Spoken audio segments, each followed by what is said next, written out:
శ్రీమహాగణాధిపతయే నమః. ఓం గురుభ్యో నమః. ఓం శ్రీమాత్రే నమః. పరమేశ్వర స్వరూపమైనటువంటి జ్యోతిష, వాస్తు మరియు ఇతర అనేకమైనటువంటి శాస్త్రములను మనకు అందించినటువంటి మహర్షులకి నమస్కారం. హయగ్రీవ హయగ్రీవ హయగ్రీవేతి యో వదేత్ తస్య నిస్సరతే వాణి జహ్నుకన్యా ప్రవాహవత్. అరుణాం కరుణాతరంగితాక్షీం ధృతపాశాంకుశపుష్పబాణచాపాం అనిమాదిభిరావృతాం మయూకైః అహమిత్యేవ విభావయే భవానీం. శ్రీమాత్రే నమః. ఓం పితృదేవతాభ్యో నమః. మనం ఈరోజు చెప్పుకోబోయేటువంటి టాపిక్ ఏమిటి అంటే 12 లగ్నాల వారు ఏ విషయాల పట్ల జాగ్రత్త వహించాలి, ఏ ఉపాసన చేసుకోవాలి, ఏ విషయాల వల్ల వీళ్ళకి కలిసి వచ్చే ఆస్కారం అధికంగా ఉంది అనే విషయాలు మనం ఇప్పుడు తెలుసుకుందాం. ఒకవేళ లగ్నం తెలియలేదు మీకు, రాశి చూసుకోవచ్చు. అంటే మేషరాశి, మాది మేషరాశిలో అశ్విని, భరణి, కృత్తిక, ఒకటో పాదం కూడా ఇదే వర్తిస్తుంది అంటే ఇదే వర్తిస్తుంది. అయితే ఫస్ట్ ప్రిఫరెన్స్ లగ్నానికి ఇవ్వండి, సెకండ్ ప్రిఫరెన్స్ రాశికి ఇవ్వండి లగ్నం తెలియని పక్షంలో. బికాజ్ ఆఫ్ మనిషి యొక్క మనస్సు కాబట్టి సెకండ్ ప్రిఫరెన్స్ దానికి ఇవ్వచ్చు, అందులో ఎటువంటి దోషం లేదు. అయితే దీనికి సంబంధించినటువంటిది ఇది మీరు పలానా లగ్నంలో లేదా రాశిలో పుట్టినందుకు ఇవి చెప్తున్నా. బట్ మీ పర్సనల్ చార్ట్ బట్టి కొన్ని కండిషన్స్ ఉంటాయి, అది నేను మీకు వీడియో ఆఖరిలో చెప్తాను. వీడియో ఆఖరి వరకు చూసినట్లయితే మీకు పరిపూర్ణంగా తెలుస్తుంది. ఇప్పుడు ఒక్కొక్క లగ్నం గురించి మనం తెలుసుకుందాం. వృషభ లగ్నము, వృషభ రాశి. వృషభం వారు పర్టికులర్గా మీరు మీ నక్షత్రం అంటే మీ లగ్నం ఇదైంది, ఇంకా హ్యాపీగా నేను చెప్పినది వెళ్ళిపోవచ్చు. లేదంటే లగ్నం తెలియదు, రాశి మాత్రమే తెలుసు, వృషభ రాశి అని తెలుసు, మా వాళ్ళు నోట్ చేయలేదు అనుకుంటే ఒకటే చెప్తాను నేను మీకు. వృషభ రాశిలో నక్షత్రాలు ఉంటాయి. కృత్తిక, రోహిణి, మృగశిర 1-2 పాదాలు ఉంటాయి.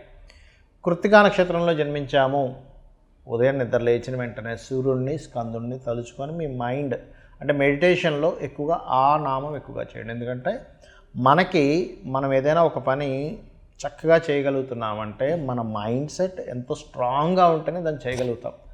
మనసు కనుక చంచలంగా ఉందా మనం ఏ పని చేయలేం. కాబట్టి మొట్టమొదటిగా మన మనసుని ఆధీనంలో తెచ్చుకునేటువంటి ప్రక్రియ కృత్తికా నక్షత్రం వారికి ఇది.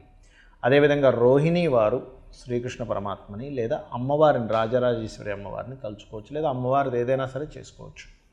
అదేవిధంగా మృగశిర వారు కూడా స్కందుని ఆరాధన, ఓం స్కందాయ నమః. ఉదయాన్నే నిద్ర లేచారు, చక్కగా కూర్చున్నారు, ఓం స్కందాయ నమః అని ఒక్క 10 నిమిషాలు ప్రారంభించండి. మీ మైండ్ ఎంత కంట్రోల్గా ఉంటుంది, అంతకుముందుకి మీరు రోజు ఇది సాధన చేసినప్పటికీ మైండ్ ఎంత చక్కగా ఉంటుందని మీరే చూడవచ్చు.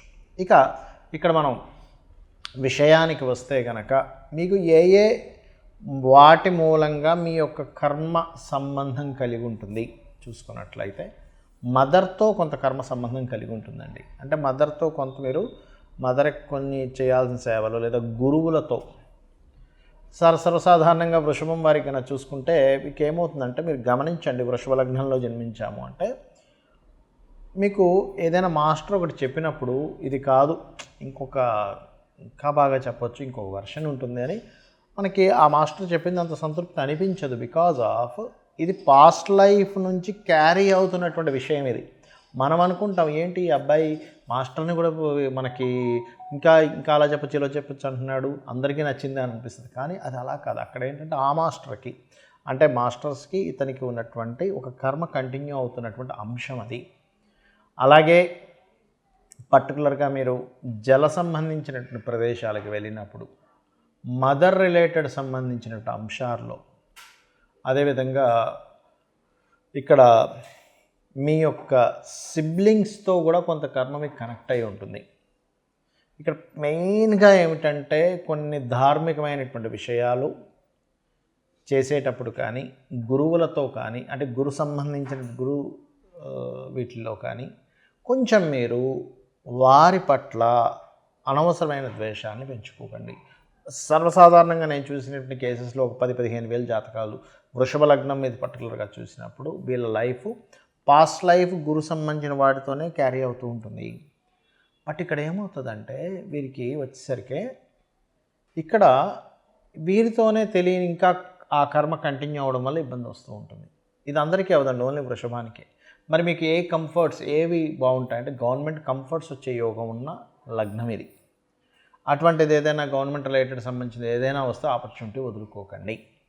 బిజినెసెస్ మూలంగా ధనయోగాలు, బుధుడు కనుక బాగున్నాడా బిజినెసెస్ మూలంగా అద్భుతమైన ధనయోగాలు, అందులో ముఖ్యంగా ఏదైనా ఒక ప్లానింగ్ ఏదైనా ఇవ్వడం ద్వారా ధనయోగాలు ఇస్తుంది ఇక్కడ.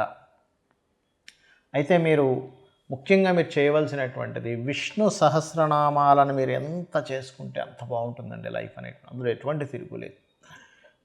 విష్ణు సహస్రనామాలు రెగ్యులర్గా చాంటింగ్ చేయండి. ఫినాన్షియల్ గ్రోత్ ఇస్తుంది ఇది మీకు.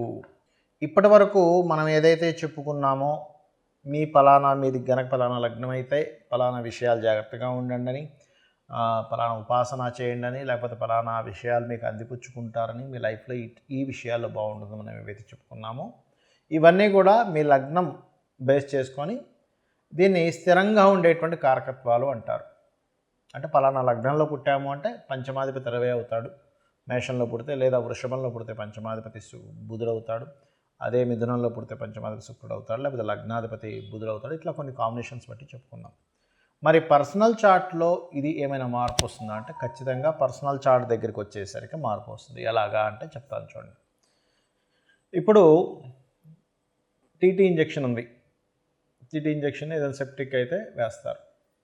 ఇప్పుడు ఆ ఇంజెక్షన్ అందరికీ పడదు, కొంతమందికి టెస్ట్ చేస్తారు, మీరు కొంచెంసేపు కూర్చోండి. ఎందుకండి అది అందరికీ వాడడానికే కదా అంటే కొంతమందికి స్పెసిఫిక్గా కొన్ని పడవు. కొన్ని ఫుడ్స్ కావచ్చు, కొన్ని మెడిసిన్స్ కావచ్చు, కొన్ని వాతావరణాలు కావచ్చు, కొంత నీరు కూడా. ఒక్కోసారి చూడండి, నేను వేరే దగ్గరికి వెళ్ళానండి, అక్కడ వాటర్ నాకు పడలేదండి అంటాం, అక్కడ గాలి నాకు పడలేదండి అంటాం, ఆ ఫుడ్ నాకు పడలేదండి అంటాం. ఎందుకంటామండి? మరి మిగతా 100 మంది బాగానే ఉన్నారుగా, నీకు ఒక్కడికి ఎందుకు ఇలా అయిందంటే బికాజ్ ఆఫ్ ఎవరి శరీర తత్వాన్ని బట్టి వారికి ఎలా అయితే కొన్ని విషయాలు బాగా పడతాయి, కొంతమందికి బాగా పడవు.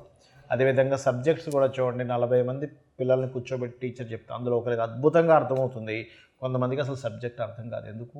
మరి అందరికీ ఒకలాగే చెప్పింది కదా టీచర్ అంటే బికాజ్ ఆఫ్ వాళ్ళకున్నటువంటి అవగాహన, వాళ్ళకున్న ఇంట్రెస్ట్, ఇవన్నీ మనం బేరేజ్ చేసుకుంటాం. అంటే పర్సనల్గా ఉండే వాళ్ళ తెలివితేటలు కానీ వాళ్ళకుండే శరీర తత్వాన్ని బట్టి వాళ్ళకి తెలుస్తూ ఉంటుంది. అలాగే మీ జన్మజాతకంలో ఉండే కాంబినేషన్స్ ఇప్పుడు నేను చెప్పినవి ఏవైతే ఉన్నాయో కొంతవరకు అది మారుస్తూ ఉంటుంది. అంటే ఉదాహరణకి నేను మీకు మేషలగ్నం వారికి అప్పుల విషయంలోనే మెయిన్గా జాగ్రత్తగా ఉండాలని చెప్పాను. కానీ వారి జన్మజాతకంలో కొంచెం బుధుడు బాగున్నాడు అనుకోండి, అప్పుడు అంత ప్రమాదం రాదు. లేదా బుధుడు ఇంకా పాడైపోయాడు ఉదాహరణకి, అప్పుడు ఇంకా ఎక్కువ ప్రభావం వస్తుంది. సో ఇలాంటివి చూసుకోవాలి. అంటే ఏమిటి? నేను ఏదైనా ఆరోగ్యం గురించి చెప్పానంటే మీ జాతచక్రంలో రవిని చూసుకోండి. రవి బాగున్నాడంటే మీరేం కంగారు పడక్కర్లేదు. రవి కనుక పాడేయాడంటే ఇంకొంచెం జాగ్రత్తగా ఉండాలి. మానసిక విషయాల గురించి చెప్పాను, చంద్రుడు బాగున్నాడు, ఎక్కువ కంగారు అక్కర్లేదు. చంద్రుడు పాడయ్యాడు, అప్పుడు మీరు ఏ బియ్యం దానం ఇవ్వడమో చేయండి. అలా కాకుండా యాక్సిడెంట్స్ లేకపోతే భూ వివాదాలు ఎక్కువగా ఉంటాయి ఈ లగ్నం వారికి అని చెప్పాను అనుకోండి, అప్పుడు మీరు చేయవలసింది ఏంటంటే కుజుడు బాగున్నాడా టెన్షన్ ఏం పెట్టుకోకండి. కుజుడు పాడైతే అప్పుడు మీరు కందులు దానంగా ఇవ్వడం, సుబ్రహ్మణ్యేశ్వర స్వామి ఆరాధన చేసుకోవడం, వారాహి అమ్మవారి ఆరాధన చేసుకోవడం చేయండి. అదేవిధంగా బుధుడు పాడయ్యాడు, అప్పుడు విష్ణు సహస్రనామాలు బాగుంటే ఏం టెన్షన్ పడక్కర్లేదు. అంటే ఇప్పుడు నేను చెప్పినటువంటివి ఏవైతే ఉన్నాయో గ్రహం కనుక బాగుంది, ఆ రాసులు కనుక బాగున్నాయి, టెన్షన్ పడకండి. ఆ రాసులు బాగోలేవండి, ఆ గ్రహం పాడైంది, మరింత ఎక్కువ జాగ్రత్త తీసుకోండి నేను మీకు ఒక క్లారిటీ ఇస్తున్నాను. అదేవిధంగా గురువు అయితే శనగలు దానంగా ఇవ్వడం, గురువులు అంటే ఏదైనా బంగారానికి సంబంధించినటువంటి టీచింగ్ లైన్స్ సంబంధించిన విషయాల్లో కొంత జాగ్రత్తగా ఉండాలి. శుక్రుడైతే వివాహ సంబంధించిన విషయాల్లోని, శని భగవానుడైతే మీరు చేసే జాబ్ రిలేటెడ్ సంబంధించిన విషయాల్లోని, హెల్త్ విషయాల్లోని, రాహు అయితే విదేశాలకు వెళ్ళి అక్కడ ఉండేటువంటి విషయాల్లోని, కేతు అయితే కొంత ఆధ్యాత్మికత లేదా కొంత వైరాగ్య సంబంధించిన కొంతమందికి వస్తుంటుంది. అది పర్టికులర్గా ఏంటంటే కొన్నిసార్లు అయ్యో ఇటువంటి వైరాగ్యం ఈ సమయంలో రావడం ఏమిటి అనుకుంటూ ఉంటాం. ఏది మన మహాభారతంలో ఆ యొక్క యుద్ధం జరిగే సమయంలో అర్జునుడికి వచ్చినట్టు, అంటే ధర్మాన్ని వీడి ఒక రకమైన వైరాగ్యం.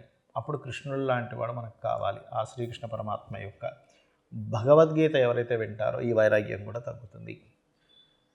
సో నేను చెప్పినటువంటివి పర్సనల్ చార్ట్లోకి వచ్చినప్పుడు కొంత మార్పు వస్తుందనేటువంటి విషయాన్ని మీరు అర్థం చేసుకుంటూ నేను చెప్పినటువంటి పరిహారాలు మీరు చేసుకొని ఆ పితృదేవతల అనుగ్రహం కూడా పొంది లలితాంబిక అమ్మవారి యొక్క అనుగ్రహం కూడా పొందాలని మనస్ఫూర్తిగా కోరుకుంటూ మీ యొక్క జీవితాలు మరింత ఉజ్వలంగా మరింత సక్సెస్ఫుల్గా సాగాలని మనస్ఫూర్తిగా కోరుకుంటూ శ్రీమాత్రే నమః.